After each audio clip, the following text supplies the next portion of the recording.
Am I the asshole for bringing my degree into work to prove I graduated? I'll try not to make this too long. I, 32M, work in an office where everyone has at least a bachelor's degree. This is relevant. Most of my coworkers have their degrees framed on the walls of their offices, and some also have pictures of them at their graduations. In fact, I think I'm the only one that doesn't. I'd rather decorate my walls with pictures of my wife and me on trips we've taken.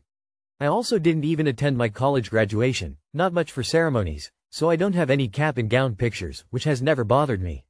Recently a coworker, we'll call him John, started suggesting I didn't actually go to college, and lied to get this job. The accusation was so ridiculous that I basically ignored it, but that just seemed to convince him more. He started saying dumb stuff like, "Must be nice to have gotten this job without doing any real work. I wish I could have gotten this job without student loans. And if you'd gone to college like the rest of us, you'd understand."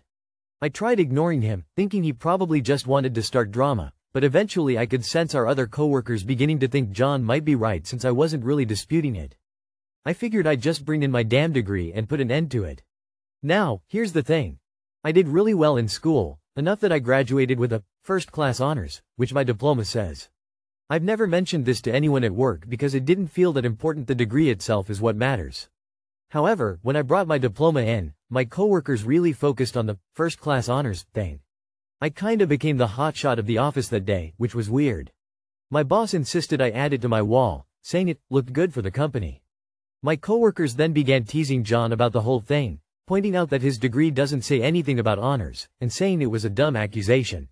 Now John is pissed off and calling me an AH, saying I made him look bad with the whole honors thing, and saying I could have found some other way to prove I graduated without bringing in the degree. So, am I the asshole for bringing my diploma into work to prove I graduated and making John look bad? Not the asshole. John stuck his foot in his mouth. Leave it there. Be proud of your accomplishments. Don't downplay your accomplishments for people that want you to seem small. Hang it on the wall. Not the asshole, but it really seems like this guy has it out for you. Ask him politely, but firmly, to let the subject drop. If this continues, consider talking to our. Not the asshole. The only person who made John look bad is John. Not the asshole. For John, this was a classic case of play stupid games, win stupid prizes. Info. What sort of industry do you work in where people hang their diplomas on the wall? I've spent my career working with many people who have many advanced degrees, and I've never seen anyone hang their diplomas at the office. To be honest, I have several and they are probably in a box in the garage somewhere. Not the asshole, but it's a shame his bullying made you feel a response was necessary. I think next time you should put him in his place without needing to bring in proof. And there probably will be a next time, because apparently he's insecure and childish. I think laughing at him and saying, "It's pretty sad that you're so bad at your job you need to frame your diploma and put it on the wall to prove you're educated instead of just being smart." Or, "It must be embarrassing that you don't have anything else you're proud of to hang on your walls, but you do whatever you need to feel good about yourself." That's just what came to mind for me. Would I be the asshole if I, 41F, refused to quit because of my husband's 49M job? I am 41F, my husband is 49M, we have been married for 15 years. We both work at the same place, which is a large university. He applied for a promotion and received it. The problem is that if he takes this job, he would be responsible for overseeing the department where I work. He wouldn't be my direct supervisor, but a couple levels up. I wouldn't be working with him directly. When he applied, he told me that this wouldn't be a problem. Apparently, he was told that I could keep my job, but just report to someone else so I'm not in his direct chain of command. But after he got the job, we were told that this isn't possible and he can't take the job until I quit. Apparently it is a rule in the employee handbook, government university, so there are a lot of rules that hasn't really been enforced that well until recently. For context, I currently make about 45K a year. In his current position, he makes 125K, and the new position would be about 145K. He says that I don't even have to work anymore because we don't need that much money, we are in LCOL area, house paid off, and no kids. But to me, it's not about the money. I attended this university and worked in this department part-time when I was a student, and then started full-time as soon as I graduated. I have been working with some of my coworkers longer than I've known my husband. I don't want to give it all up just so he can get a promotion, as I would probably be bored sitting at home. He did mention that I can easily get another similar job in a different department on campus. Our university is expanding and these types of jobs are a dime a dozen, but again, I don't want to make such a big change and there's no guarantee I would get along with my new coworkers and enjoy my work like I currently do. Would I be the asshole if I refused to submit my resignation? Who told him initially that the situation wouldn't be a problem?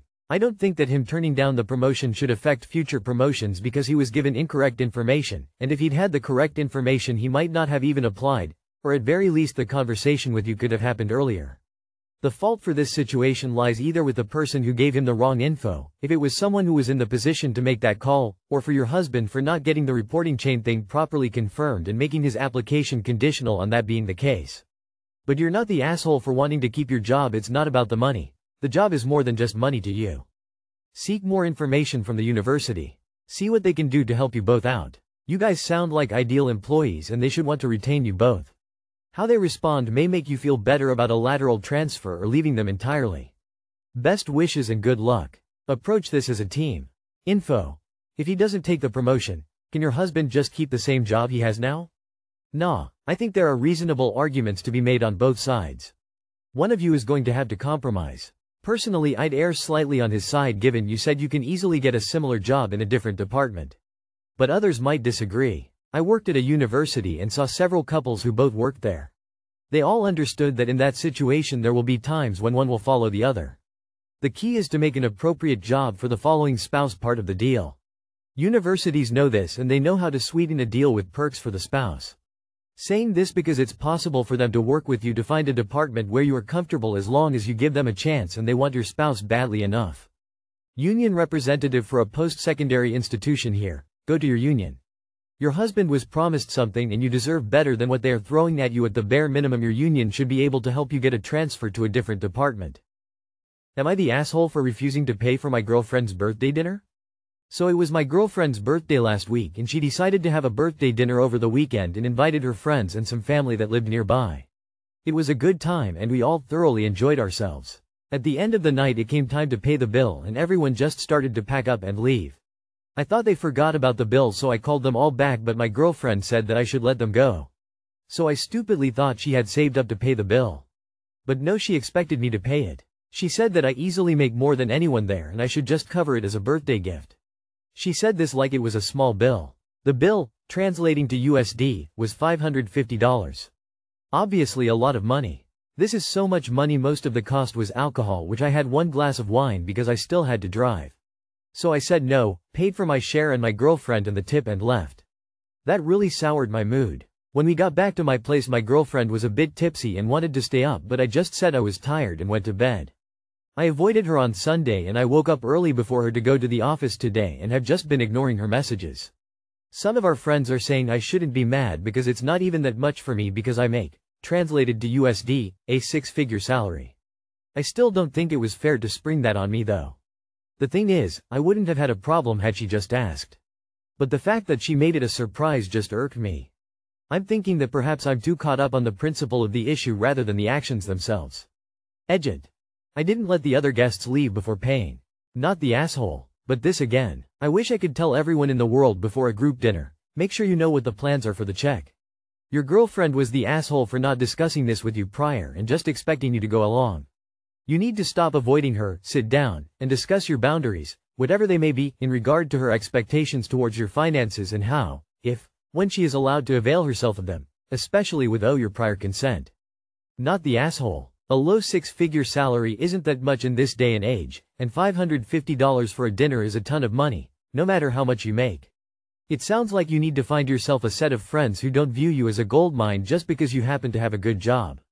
If they want to live paycheck to paycheck, that's on them. You shouldn't be blowing all your money on your girlfriend, her family, and your friends. You should be saving up for a house for the sake of your future family, which may or may not include this girl. Based on this latest interaction, I advise you to go with the not option. Yikes, not the asshole. I have a six-figure salary and I still think $500 is a lot to spring on someone. Some kind of entitled for her to just expect you'd cover the entire bill for her friends and family. Assuming that your significant other will just cover an entire dinner without even asking is pretty bananas. What she did was presumptuous and disrespectful. Your money is not hers to use. That said, you should stop giving her the silent treatment, because that's about as mature as what she did. It doesn't take much to say, listen, I'm really irritated that you presumed I'd just cover the dinner without asking me first. I need some space to think this through and we can talk later. But no, she expected me to pay it. Not the asshole. Anyone who surprises you by making, expecting you to pay the bill is the asshole no matter how much you earn, it's just a shitty thing to do. Not the asshole. Your income has nothing to do with it. Your girlfriend was an asshole for not discussing this with you at all. She was the host, she made the plan and she invited the guests. It even seems like she communicated to them that they were not expected to pay anything. Yet at no point did she communicate any of this with you. This is a red flag, and if this is indicative of her true character, then it's a relationship ender. Not the asshole. Your girlfriend has shown you who she is. Believe her. Am I the asshole for refusing to turn my office into a guest room? We are about to have our first baby and currently have a 4-bedroom house, a classic center hall colonial. 1 master, 2 guest rooms, and an office. Having an office has always been super important to me because I am an industrial designer and gamer. I have a large desktop and a separate design table, with a 3D printer, tools, cabinets, shelves and a VR setup. I'd just like to point out at this point that I've always put my wife first. I'm not that guy that ignores the wife and family to play video games. I'm only really on the computer if she's not home or if she is sleeping, and this has seldom been a point of conflict in our relationship. There is no animosity between us, just a disagreement on how to use the space we have. Now that we are having a baby, she really wants to put the queen-sized bed from the guest room into my office, the smallest room, which will really be cramping the space and making VR impossible. I'm obviously not a fan of this and would rather throw out the bed, even though I hate the idea of wasting a whole mattress. The reason for this is to accommodate when either of our parents and families come and stay over, as they often need more than one room. However, we have 3 pull-out mattresses and 4 additional couches people can sleep on if needed. Not to mention 2 inflatable queen-sized mattresses if we get really desperate. It has happened once. I've offered to move my whole office to the basement, but she does not like the idea of not being able to reach me right across the hall if needed. We are at a bit of an impasse and neither of us want to budge. I keep arguing that the house should be made to meet our needs and not worry about hosting other people. She thinks we should be good hosts since we are kind of the center point of our families for gatherings and stuff. We are also the only ones in both our families that have the space to host everyone, so every holiday is usually at our house anyways. I don't mind hosting, but I also don't want to lose 50% of my office so that someone can crash there once every few months. Update. We settled on getting a Murphy bed. Thanks for the suggestions. Not the asshole. Now that you have a baby on the way, you have 1 less guest room. If guests need more than you can provide, they can stay elsewhere. A possible compromise might be something like a Murphy bed or something similar. A friend of mine has a cabinet that folds out to a bed. It's pretty neat.